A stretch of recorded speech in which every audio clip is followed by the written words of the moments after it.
Hi everyone, this is Materim again with another battle report, and what will probably be the first of many against my usual Bretonnian opponent. He has joined the crusade that's been called by Ant from the Sustainable Center, and so he's going to be wanting to play Bretonnia pretty much as he can get away with. So I've just finished painting up to about 2,000 points of dwarves. I've got a little more done than that. And I've been really just waiting to get into this new book and see how it goes. So we figure we both had a reason to throw down. So I've got as the title here says, a Bretonnia versus dwarves in a 2,000 point pitched battle. Figure since it was my first time playing the dwarves, there was no real reason to worry about scenarios since I was still just trying to learn how everything works and check out the army that I had started for myself. So let's go ahead and I'll get to the board and how it was set up, and we'll go from there. So here is the board. Since we rolled up there in the top left of your screen an encampment of destruction with a charnel pit in the center of it and normal fences, a total of 4 one-story buildings there. We actually thought that this would be cool as a town at the edge of Mousseline, particularly since the Black Knight is literally my opponent's lord here. He literally has a black painted knight. I don't know whether he's intending to do that or that it's just primed. Either way, it's funny. So like I said, the white spot in the middle of that area in the top left is a charnel pit. Everything else is just first story buildings. The thing directly south of that is a cavern. Again, we rolled another building, so we just use that as a first floor building. We do that with caves a lot.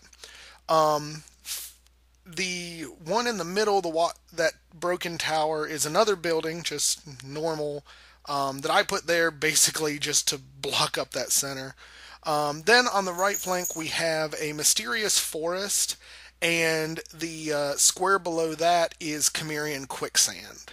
So my opponent, when we first started doing the terrain, we were putting a whole lot on either side, leaving way too many killing fields in the center. So I ended up, the last terrain drop was that tower that I felt I had to put in the middle just to break up some of those Bretonnian charge lines, so I wasn't going to eat all 3+ of his lances all at one time. Okay, Bretonnian deployment starting on the left. In the building in the back, we have a trebuchet. I guess on the roof of the building in the back, we have a trebuchet. Right in front of that, he has a unit of 5 mounted yeomen, and the Knight Lance to the right of that is the lance containing his lord, the Black Knight, there on the leftmost corner. That lord, these are Knights of the Realm. That lord has the Sword of Might, the Grommel Great Helm, and the Virtue of Heroism for heroic killing blow. The Green Knight model is standing in for a paladin in that unit who has the Sword of Battle and the Charm Shield. And then he's got 10 Knights of the Realm in that unit with the Banner of Chalon, which means that I can't stand and shoot him, which is kind of worrisome as the dwarves. As a lot of their new tricks is we don't take penalties to stand and shoot. So I thought that was probably a pretty good pick on my opponent's behalf. And continuing along, we have his second unit of Knights of the Realm. There are 9 knights in this one. With them, he has a Damsel of the Lady, who is a level 1 caster of the Lore of the Beasts, just for Wissen's Wild form. And my opponent, I'm not sure what he was thinking, but he ended up on both of his casters taking Dispel items. I don't know if this was just planned on being an all-comers list and he just grabbed it and played me, but those were kind of wasted points because he has the Silver Mirror on this one. This unit also has his BSB, which is a paladin, and he's got the Enchanted Shield and Dawnstone on him for maximal survivability. Then that last lance to the right is a lance of Errant Knights. He has the Errantry banner on them, of course. There's looks like 10 of them. And he also has his prophetess of the lady in there, who is bearing a dispel scroll, but she's a level 4 Lore of Heavens caster. So definitely, I think he's looking to try and mess with me long range and boost up his guys. I don't seem to ever remember him having played Lore of Heavens before, and his inexperience with the lore is going to cause him some problems during this game. I'll just go ahead and give you spoilers to that, but I think it can be a good lore. It's just one you definitely, well, with any lore really, you've got to focus and make sure you really know what your spells are doing when you enter into the combat. And here on his right flank, he's got another unit of 5 mounted yeomen. And in the back, he has a paladin he's designed up as a war machine hunter. He's on a Royal Pegasus, has the Lance of Artois, so he has Killing Blow and Charging, Luckstone, and he gave him the virtue of Noble Disdain, which is the one that makes him hate missile weapon troops and war machine crews. So I think his ultimate idea with this guy was to fly around behind my lines and mess with any war machines I had. Unfortunately, he ended up deploying him on the pretty much the opposite side where he needed him. But you'll see my deployment here in a minute. So that's pretty much the Bretonnian line there. And here is the vast majority of my deployment. I really wanted to pack in tight, figuring that I wasn't going to outrun him, being all cavalry. So I wanted to keep my guys able to deal with each other. So from left to right, I have the Blue Wonder, my one of 2 gyrocopters. Next to that is a unit of 20 Quarrelers with great weapons and a musician. The one figure in between the 2 of those is my Thane, Freya Grunwald. She's got a shield, the Master Rune of Snorri, and 2 runes of Cleaving, and her armor has a stone rune. The big unit next to that is a unit of Dwarf Warriors, 20 of them, with full command and shields. Joining them is my Lord Doran Oathkeeper. He has the shield, the Oathstone. His armor has the Master Rune of Grommel and 2 runes of Iron on it. And his crown has a Rune of Luck on it. And my Thane, Karad Greywhisker, who is my BSB, he has a shield and a banner with 2 of the runes of slowness on it. The next unit over is a unit of 20 Hammerers. With full command. They also have the Master Rune of Groth One Eye to give me that 12-inch stubborn bubble. And joining them is my Runesmith, Genny Debrinson, who has a shield and the Rune of Spellbreaking, and his armor has a Rune of Stone on it. In front of that, you get Greta, my first and only so far Gyro Bomber. And then behind then, I have a Grudge Thrower and a Bolt Thrower. The Grudge Thrower has just the Rune of Accuracy on it, and the Bolt Thrower has the Rune of Accuracy, the Rune of Burning, and Fladson's Rune of Seeking, which I put on there because I know my Bretonnian opponent really tends to favor the Peg Knights, and I was really expecting to see more Pegasi than I did. So that was kind of wasted points, but figured it'd be a good one for him. And then way on my right flank, you have Mad Malak, my other gyrocopter, who's going to be acting as chaff over there. I really put him down first, actually, to kind of feint my opponent. And I think he answered with the Pegasus Knight, so that's why he's way over there. But I ended up kind of faking him out a little bit during deployment. And because my opponent obviously is Bretonnia and wanted to pray, I got the first turn. Now this seems to be a strange picture for top of turn 1 movement, but what this picture is actually showing is the first movement I took, I flew Greta, my gyro bomber, right at his chaff, flew right over him and hid behind the building, and you'll see where she ends up in the next picture. But I tried to drop a bomb on the chaff, thinking strength 3 bomb, no problem, I'll take them off the board, no big deal. but the bomb drifted right over his second unit of Knights Errant and just hit him right in the head. Uh, and I rolled like a beast to wound, and he couldn't roll for crap for either his armor or ward saves. So the strength 3/6 bomb ended up taking out 4 Knights of the Realm first turn, first movement. Um, this is definitely a good showing for old Greta there. And I was just rolling because the idea of the first thing doing just dropping a giant bomb on a unit of knights is kind of beyond funny to me.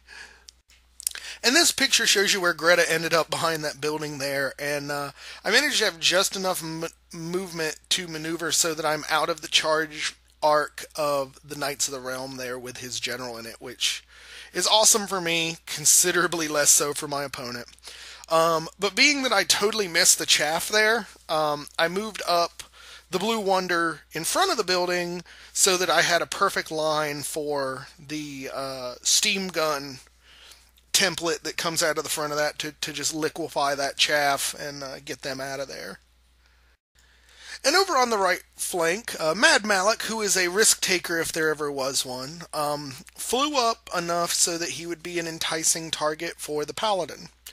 I knew I did not want that Peg Knight Paladin getting over to my war machines, so I figure worst case scenario, I throw away a gyrocopter, kind of distracting him. Even if he does land the charge or destroys it, it's at least a turn where he's not 20-inch flying across the board to get in my face. And really, with as cheap as the gyrocopters are now, I mean, 80 points, I'll throw those away distracting paladins all day long.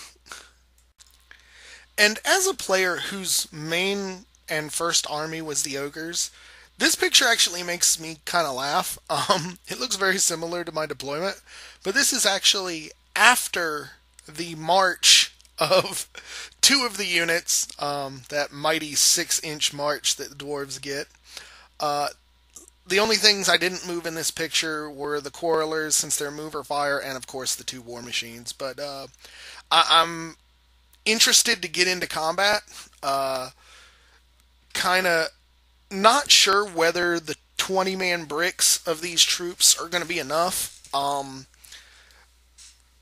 I probably, given sort of the tendency for 8th edition to favor big blocks, I probably could have gone bigger, but dwarves are more expensive than I thought, and in the new rules, 2,000 points doesn't go nearly as far as it used to, particularly because I wanted to do all of the Air Force shenanigans that I'm able to do with the gyrocopters, because those are really what drew me back to considering dwarves and doing them as an army. So, but yeah, I just pushed forward with everything that could move and not give up its shooting ability. And that's pretty much going to be the end of my move.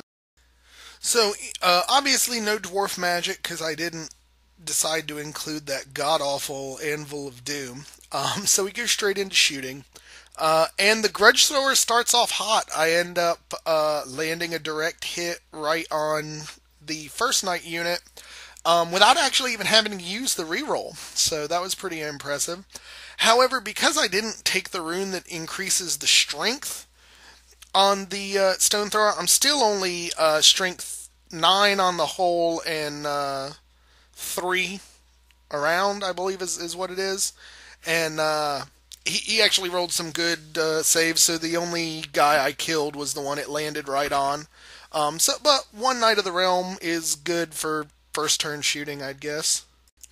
And then the Blue Wonder's steam gun proceeds to liquefy 3 mounted yeomen. But he was rolling hot on leadership, and they managed to stick it out. So, bottom of turn 1 starts off with the War Machine hunting paladin charging Mad Malik. And of course I fled. I actually rolled pretty good, so he didn't come anywhere close to me. So he failed that first charge. And pretty much as long as I can keep him over here dicking around with the gyrocopter, I'm winning in my mind. So at this point I'm just kind of wondering how many of these charge, reform, back and forth. I've got in it before he just loses interest and goes play in somebody else's yard. So, the rest of the Bretonnian army, any charges they could have made needed like maximum dice, so he didn't really bother. He did just move the fast cav a little so that they're pointed at the gyrocopter, and can hopefully go for him. Everything else is coming right towards the main force of my lines, and actually I like this. There's not a lot of room between the tower and the cave there that I'm situated in, and if he's going to bring 3 lances there, he's not really going to be able to support much, and he's going to maybe have some hard times, and it's very likely one of those units is going to get excluded. So, essentially, the tighter I can make him fight, and the more chance of him missing out on attacks, the better, I think. Then over here you see he has the other mounted yeomen moving around to come harass and try and distract me on the right flank. Really, they're mounted yeomen. I'm not even going to pretend to chase after them, and strength 3 ballistic shooting I'm not overly worried about, so I'm kind of on ignore on them right now. And going into Magic, this is where the inexperience of my opponent with the Lore of Heavens really bit him in the ass. He threw down the Comet of Cassandora right in the middle of everything, and I'm not entirely sure why. At the time, I was like, oh, maybe he's not wanting me to move up until he can get the charges on it. But even, like, the distance we were at was a stupidly long, if not impossible, dwarf charge anyway. Turns out, the next turn when I asked him why he put it there, he just didn't understand the spell. He thought it actually, when it went down, that it scattered before blowing outward. So, it was not the best place to put it. So I knew, kind of knowing the spell a little bit better, I knew I needed to get the hell out of it, and if nothing else, it was going to buy me a turn of him, well, potentially buy me a turn of him not attacking if he was going to be afraid of it going off. And during Bretonnian shooting, his trebuchet was just as hot as my stone thrower was. He ended up a direct hit on my quarrelers and blew off my entire back rank. So I think he took, all 5 of them. Not bad, but I kind of had him bricked up there for extra wounds anyway. So I was, at least he didn't take out a character or one of my war machines, so I felt pretty happy with that. Okay, so top of turn 2. First thing I did, Ogretta there flew over his Knights of the Realm. I tried to land another bomb on him, but it scattered 10 inches way the hell off, and then failed to bounce. So that didn't do anything. I flew my gyrocopter, the Blue Wonder there, around to the flank of those knights, figuring with the luck I'd been having with armor rolls and whatnot, this was probably a good chance to send a steam hit down the side of them, maybe take some out, thin them down before they came in to hit me. And it puts both of them safely behind his lines, so there's no way for him to kill them at all at this point.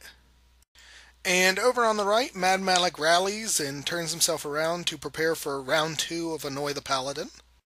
And so here, with my small blocks and okay armor saves, I'm really kind of terrified of the Comet of Cassandora. So, I don't have much movement, but I decided to go ahead and play the law of averages.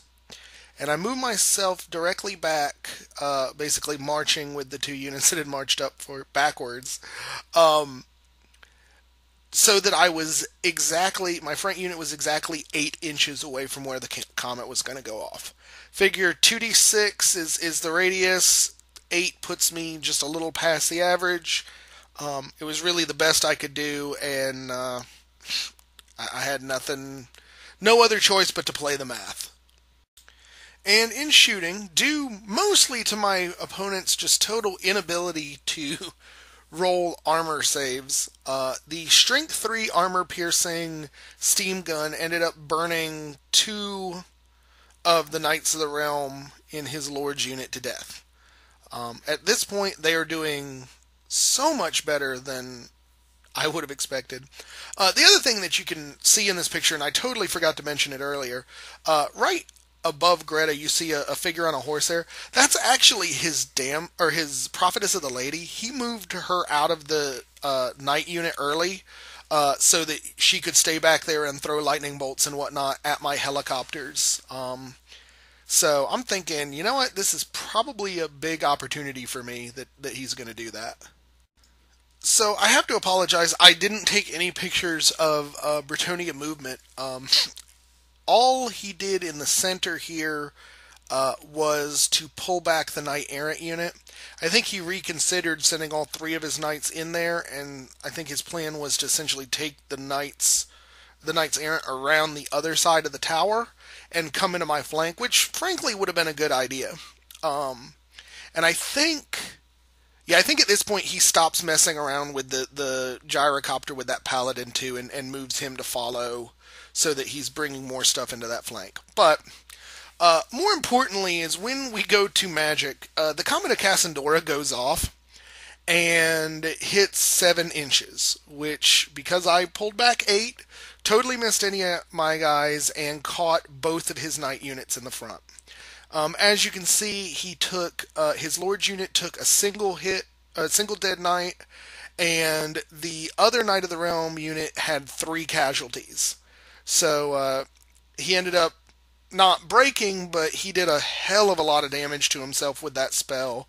And I know my opponent was just kicking himself for this, but we figured we'd go ahead and keep playing it out and see what happens.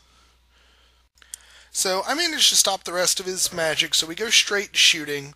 And the yeoman that I wasn't paying any attention to actually managed to peel a hammer off of the back of that unit. Not great, but for 5 guys shooting at long range with 5s to wound, wasn't bad. So here we go into Dwarf's turn 3. And you see he's repositioned his prophetess there at the top. But I looked down and I realized that with his paladin trying to go around there, he presented a perfect flank to Mad Malik. So it's like, you know what? Big risk, big reward. If nothing else, I figure I'd tie him up and we'd grind there for a while, and it would prevent that paladin from getting into my war machines. And I really needed that. So I made the long charge, and he stood, and I nailed it. So gyrocopter into the flank. And then I flew the Blue Wonder here around behind his BSB's unit, figuring that I would hit him with the flame template and maybe peel another one off, or maybe even do wounds to his BSB. I also tried to drop the once per game bomb that the gyrocopters get over his Knights of the Realm, and I did 10 hits on it. You do a number of hits equal to the artillery dice. But it's strength 3, so he ended up armor saving all of it. But I figure I can't have all the luck, and I'd rather save the good luck for the gyro bomber, who I'm now trying to use to chase down and Gatling gun his mage in the back of the head. And speaking of Greta, I flew her around to position her to do just that. And I dropped a bomb on the Knights Errant while I went. It scattered a little bit, but not enough to get all the way off of him.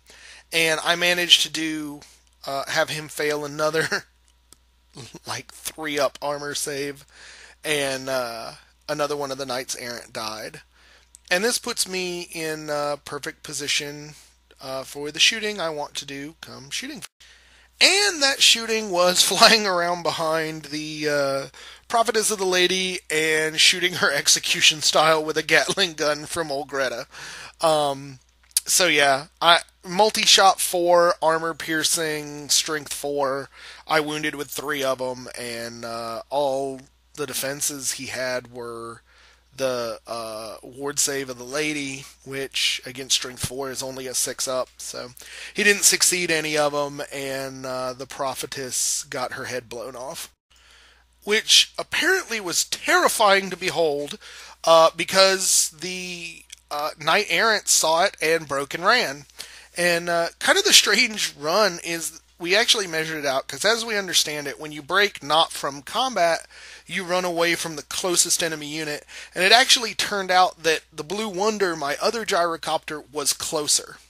So he ends up tearing ass off towards the top of the board, having seen the Prophetess of the Lady get double tapped in the back of the head.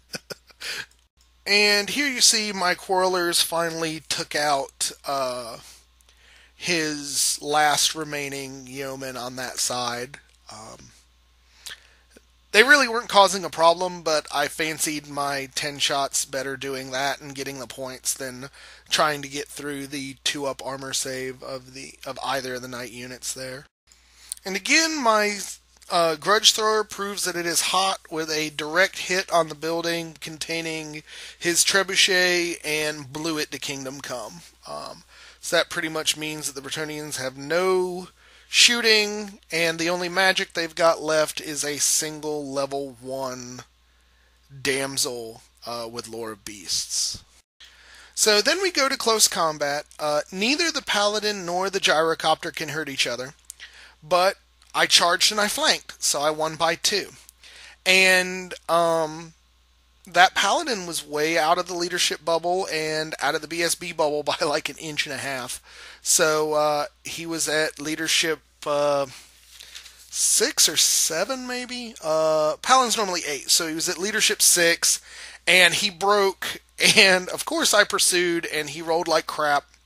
And Mad Malik chased him down in a helicopter and shot him to death. So he lost that. His mounted yeoman, by some miracle, did not break from that, as they're actually pretty tough for peasants. Okay, so bottom of 3, the Bretonnians decide, hey, it's time to stop screwing around and get into combat with these dwarves before their helicopters murder us. So what ended up happening here is his BSB and the one remaining guy from that unit. Because I did actually kill one with the gyrocopter the turn before. So, yeah, it's the BSB and the one guy. They charge in. I have Rune of Slowness on it, so I get to roll 2d6 and subtract the biggest from their charge. But they still made it. So I was like, okay. What the other knight unit, the one with his lord, is, he actually charged my thing Greta Grunwald, who was off to the side of that unit. I think the ultimate plan was to charge her, kill her, and then reform and basically be in the flank of that unit and demolish it. Seeing that was going to be a problem, I had Greta flee. He redirected into the warriors, which had the Rune of Slowness. I rolled the Rune of Slowness, and it made him fail the charge. So now his BSB and one Knight of the Realm are fighting an entire warrior unit with my Dwarf Lord and the BSB in it as well. So it's not looking good for him. So I have no idea whether he was just trying to keep my hammers out of the fight with the BSB, or whether these mounted yeomen had just eaten their Wheaties that morning and were feeling frisky. But he also charges the front of the hammers with the mounted yeomen. I really wasn't afraid of this at all. They probably could have done more just shooting me, because those hammers are just going to eat those humans alive. And with charges all done, the Knights Errant show that they are truly the flower of Bretonnia by continuing to haul ass off the battlefield. They're actually not quite off. They stopped something like a quarter of an inch from the edge of the board. But he's rolling high. They want to get the hell out of Dodge. So that's pretty much it.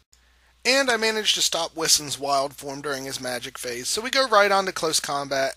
And as predicted, the mounted yeoman couldn't do anything to hurt the hammers, and the hammers just smashed face. I didn't even have to run them down. I just crushed them where they stood and reformed to look at the side of that combat that's about to go on with the warriors and his BSB. And over here, I couldn't actually do any wounds to his BSB. He just, I mean, 1-up rerollable armor saves are hard to get through. But I beat that other knight to death.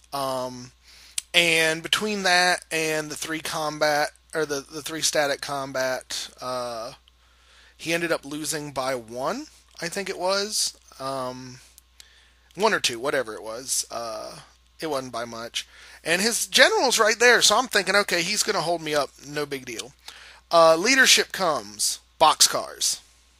Okay, so he's got the BSB. He is the BSB. So let's go ahead and roll it and see what happens.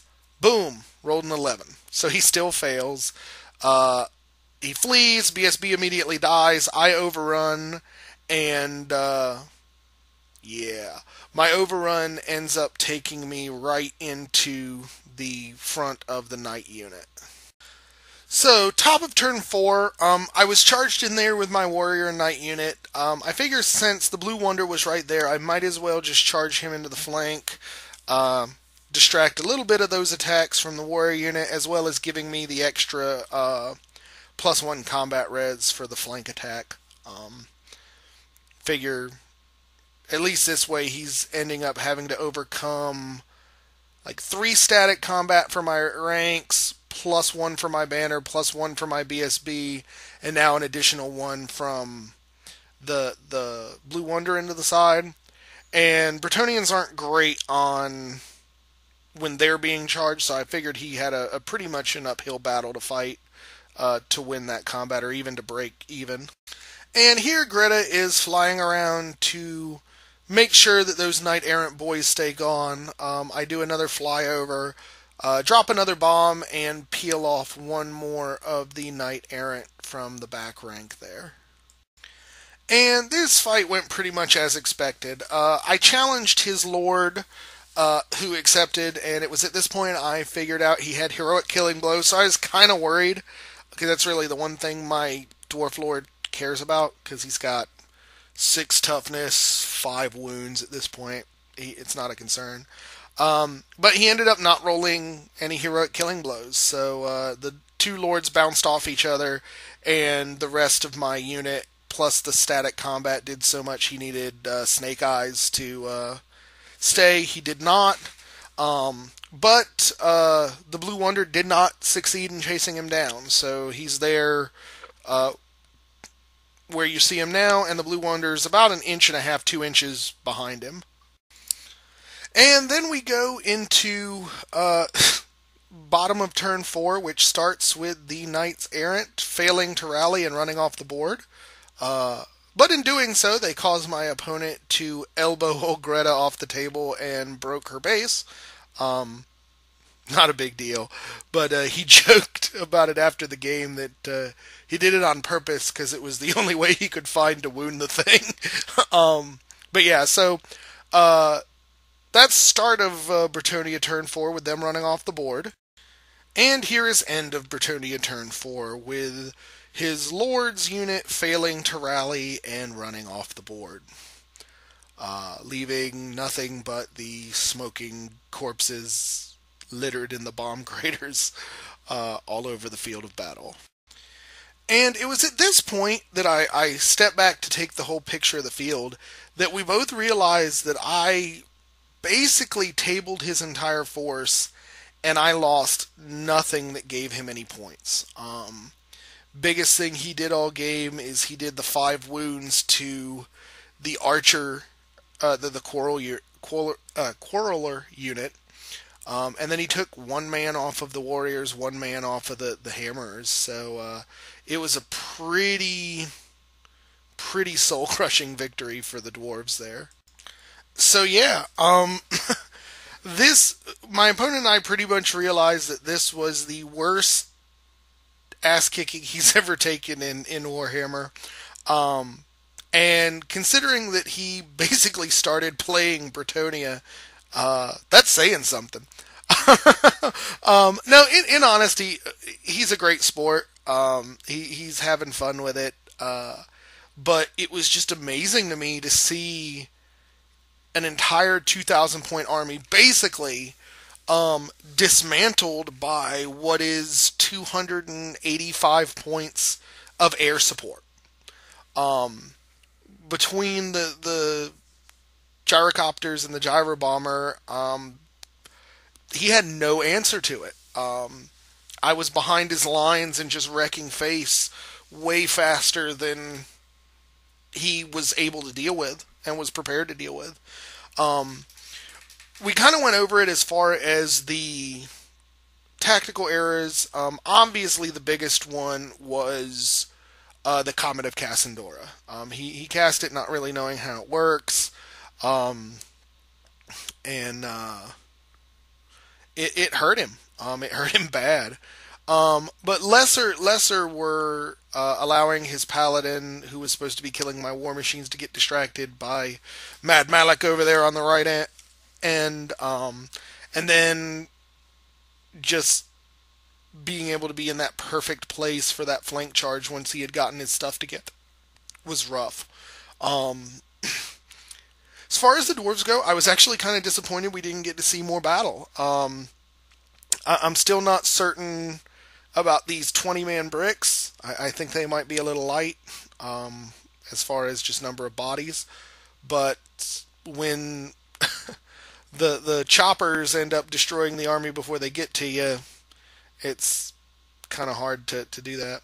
And I tell you, I even didn't take a cannon because I didn't really want to like blow too much out of the water. I took the bolt thrower instead just because of the points. But I just did not expect old Greta to put in the work she put in today. And I think it let me the versatility of him is what's amazing. I mean, that dropping that 5-inch pie plate on the table and just even if you're only killing 1 or 2 knights a turn, particularly with Bretonnia, they're maxed out at what 15 knights per lance. I mean, every Passover you're taking out 1 or 2 of them, not counting the Gatling gun. I mean, the Gatling gun in one round of shooting blew the head off of his level 4. Now, admittedly, had he not moved her out there to try and match magic against the choppers, I wouldn't have been able to pick her out like that, but it's still one of those things. That was a lot of points. I mean, the damsel of the lady was, or the prophetess herself has got to be close to 300 points, and old Greta there is 125, and just blew her to Kingdom Come.